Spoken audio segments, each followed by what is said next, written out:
চেগুনবাৰী আমাৰ অৰঙাজুলিৰ কাষত তাতে WWF আৰণ্যক আৰু স্থানীয় ৰাইজৰ সহযোগত এটা প্ৰায় 7-8 কিলোমিটাৰ দীঘল পেৰিফেৰেল ইলেক্ট্ৰিক ফেন্সিং সোলাৰ লাইটৰ জৰিয়তে যি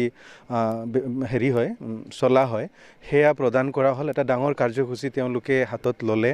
মই আমাৰ স্থানীয় এজন যুৱক হিচাপে তেওঁলোকক বিশেষকৈ WWF ইণ্ডিয়া আৰু আৰণ্যকক আন্তৰিকতাৰে ধন্যবাদ জনাইছোঁ কাৰণ হাতী মানুহৰ সংঘাত BTC অঞ্চলৰ বাবে এটা ডাঙৰ প্ৰব্লেম আৰু এই প্ৰব্লেমটো আমি সমাধান কৰিব লাগিব সকলোকে লগত লৈ সমাধান কৰিব লাগিব ফৰেষ্ট ডিপাৰ্টমেণ্ট আৰু বিভিন্ন NGO স্বেচ্ছাসেৱী সংগঠন আৰু ৰাইজ এই তিনিটা মিলি ফেলে এই সমস্যাটো সমাধান কৰিব পাৰিব গতিকে আজি তেনেকুৱা এটা পদক্ষেপ লোৱা হ'ল এই অঞ্চলটোতে এটা ডাঙৰ পদক্ষেপ আৰু লগতে আমাৰ এই ঘোপাগুনা অঞ্চলত যিটো গাঁও এটা বৰনদীৰ পূব প্ৰান্তৰ এটা গাঁও এই গাঁৱত মৌ পালনৰ কাৰণে WWFৰ ফালৰ পৰা এটা সাহায্য প্ৰদান কৰা হৈছে ভালেকেইটা বক্স প্ৰদান কৰা হৈছে ৰাইজক ভগাই দিবৰ কাৰণে আৰু ৰাইজক ইয়াতে মৌ পালনৰ জৰিয়তে যাতে তেওঁলোকৰ যিটো জীৱিকা এই জীৱিকাটো অলপ অল্টাৰনেট কৰিব পাৰি যাতে বনৰ ওপৰত কম প্ৰেছাৰ পৰে আৰু মৌ যিহেতু আমাৰ প্ৰকৃতিৰ বাবে উপকাৰ কৰে ফ্লৰিনেশ্যনত মানে সহায় কৰে গতিকে মৌ পালনৰ জৰিয়তে যদি জীৱিকা নিৰ্বাহৰ কাম কৰা হয় তেতিয়াহ'লে প্ৰকৃতিৰ ওপৰতো খুব কম প্ৰেছাৰ পৰে গতিকে এনেকুৱা এটা কাম হাতত লোৱাৰ বাবে বিশেষকৈ WWF ইণ্ডিয়াৰ ফালৰ পৰা আৰু বিভিন্ন ব্যক্তি যেনে আমাৰ দেৱজিৎ বৰা আজি উপস্থিত আছে তেওঁ এনভিছ গ্ৰীণ স্কিল ডেভেলপমেণ্টৰ এজন কৰ্মকৰ্তা খুব গোটেই উত্তৰ পূৰ্বাঞ্চলত তেওঁ বিভিন্ন ধৰণৰ মৌ পালনৰ ট্ৰেইনিং কৰি ফুৰে তেওঁ আজি আমাৰ ইয়াতে উপস্থিত হৈছে গতিকে তেওঁলোকৰ এনেধৰণৰ সহায় সহযোগ আৰু ভৱিষ্যতে যদি পাই থাকোঁ এই গোটেই অঞ্চলটোক ডাঙৰ আমাৰ যি টেংকি বস্তি VCDC আছে এই VCDCক আমি গ্ৰীণ বড়োলেণ্ড যিটো আমাৰ বড়োলেণ্ডৰ এতিয়া আমাৰ যি মিছন পিচফুল গ্ৰীণ আৰু স্মাৰ্ট বড়োলেণ্ড যি বনোৱাৰ আমাৰ যিটো মিছন এই মিছনত যথেষ্ট সহায়ক হ'ব বিশেষকৈ আমাৰ এনেকুৱা ধৰণৰ কাম কাজৰ দ্বাৰা গ্ৰীণ বড়োলেণ্ড হোৱাত যথেষ্ট সহায়ক হ'ব বুলি ভাবোঁ আৰু তাৰ কাৰণে আজি এই জহতে মই WWF ইণ্ডিয়াৰ দেৱকুমাৰ দত্ত ডাঙৰীয়া আৰু আমাৰ দেৱজিৎ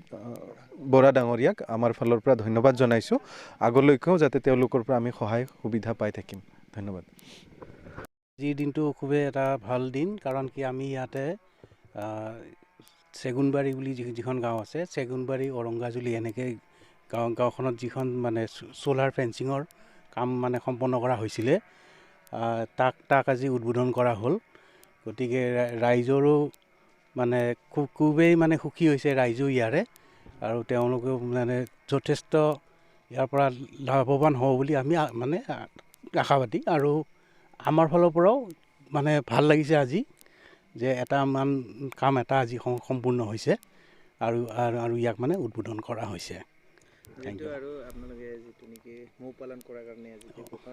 আহিছে এইটোৰ বিষয়ে আপুনি কি মৌ পালনৰ কথাটো হৈছে মই ক'ব নোৱাৰিম কাৰণ মৌ পালনৰ ক্ষেত্ৰত আৰু আছে ফেন্সিঙৰ কথা ক'লে যিকোনো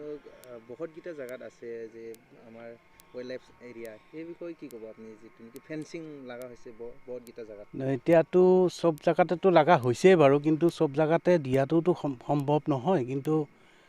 যেনেকৈ এতিয়া চৰকাৰীভাৱেও বহুতে হয়তো বহুত জেগাতে হৈ আছে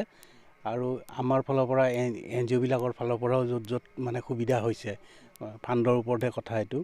গতিকে য'ত সুবিধা আৰু চবচে ডাঙৰ কথা হ'ল কি য'ত ত'ততো ফেন্সিং দিব নোৱাৰি গতিকে তাক এটা মানে চাই চিতি ছাৰ্ভে কৰি লৈ য'ত মানে হাতীবিলাকৰো যাতে ৰাস্তাটো বন্ধ নহয় তেনেকুৱা জেগা চাই পেলাইহে আমাৰ ফেন্সিংটো দিয়া যায় যাতে হাতীৰো মানে সুৰক্ষিত সিহঁতো যাতে সুৰক্ষিত হৈ থাকে তাহাঁতৰ যাতে ৰাস্তাত কোনো বিঘিনি নহয় যাতে মানুহৰ ঘৰ বা জীৱনটোহে যাতে ৰক্ষা হয় আৰু হাতীৰো নিজৰ জেগাখিনি যাতে ৰক্ষা হৈ থাকে মানে সেনেকুৱা কিছুমান নিৰ্দিষ্ট জেগা আমি চিলেক্ট কৰি পেলাইহে ফেন্সিংখন দিয়া যায় যেনেকৈ আপুনি কৈছে হাতীয়ে মানুহ অনিষ্ট কৰে বুলি কৈছে যে এই ক্ষেত্ৰত BTCখন বা অসমত হৈ থাকে এইটো কামটো মানুহ আৰু হাতীৰ মাজত যি সংখ্যা হৈ থাকে এইটো ক্ষেত্ৰত কি ক'ব আপুনি হাতী মানুহ সংঘাতৰ ক্ষেত্ৰত কৈছেতো সংঘাতটো হৈছে এতিয়া কি ক'ম মানে মানুহৰ দুখতো হোৱা বুলিয়ে ক'ব লাগিব কাৰণ কি এতিয়া হাতীৰ যিটো মানে বাসস্থান আছিলে সেইটো লাহে লাহে মানে কমি কমি আহি আছে। কাৰণ কি জনসংখ্যাৰ বিস্ফোৰণ হৈ আছে। জনসংখ্যা বিস্ফোৰণ হোৱাৰ কাৰণে য'ত ত'ত মানুহৰ মানে ঘৰ বাৰী বান্ধা বা খেতি কৰা জেগাবিলাক বাঢ়ি গৈছে। তাৰ ক্ষেত্ৰত মানে কি হৈছে, হাতীৰো জেগাবিলাক লাহে লাহে মানে কমি আহিছে আৰু সিহঁতৰ খাদ্যৰ অভাৱ হৈছে সিহঁতৰ জেগাত। তো সেইটো কাৰণে সিহঁতৰ মানে সংঘাতৰ মানে সন্মুখীন হোৱাৰ মানে উপক্ৰম হৈছে। এইটো সংঘাত হোৱাটো কেনেকুৱা ব্যৱস্থা কৰিলে যে সংঘাত হোৱাটো কমি যাব বুলি ভাবে আপোনালোকৰ পৰা? সংঘাত হোৱাৰ মানে কমাৰ ক্ষেত্ৰত এটা কথাই এতিয়া লাহে লাহে মানে চৰ্চিত হৈ আছে, সেইটো হৈছে মানে হাতী মানুহৰ সহাৱস্থান।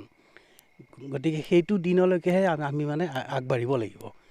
তাক মানে ৰখাই থবৰ কাৰণে যে আমি অকল ফেঞ্চিং দিয়ে যে আমি শেষ হৈ গ'ল কাম, সেইটো নহয়। তাতে হাতীৰো যাতে জেগাৰ অভাৱ নহয় বা সিহঁতকো আমি জেগা কিছুমান এৰিব লাগিব বা সিহঁতক মানে এতিয়া ধৰক মানে বনজ সম্পদবিলাকো নোহোৱা হৈ যায় আছে। গতিকে বনজ সম্পদখিনিও যাতে মানে অটুট হৈ থাকে আৰু হাতীৰ খাদ্য চাদ্যও যাতে ভালকৈ থাকে, গতিকে চবফালে থাকিব লাগিব। আৰু মানে হাতী যাতে তেওঁলোকৰ জেগাখিনিও যাতে মানে সুৰক্ষিত হৈ থাকে, তেতিয়াহ'লে হয়তো লাহে লাহে ইয়াৰে মানে সংঘাতৰ ক্ষেত্ৰত যাতে মানে বহুতখিনি মানে কম হোৱাৰ সম্ভাৱনা আছে। আপুনি চৰকাৰক কি আহ্বান জনাব আজিৰ এইটো মুহূৰ্তত?